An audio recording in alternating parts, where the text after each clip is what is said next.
আজকে আমি শেয়ার করছি কাশ্মীরে গিয়ে আমরা যেই হোমস্টেটা বা যে বাংলোতে ছিলাম সেই বাংলোটা। ঠিক এরকম ছিল আমাদের বাংলো বা আমাদের হোমস্টে যেখানে ছিলাম তার চারিদিকের ভিউটা।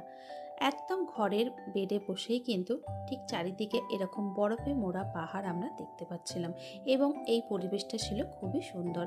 আমাদের এখানে দুটো রুম নেওয়া হয়েছিল, দুটো রুমের মধ্যে এরকম 3টি করে বেড ছিল এবং এই বাংলোটা ছিল খুবই সুন্দর।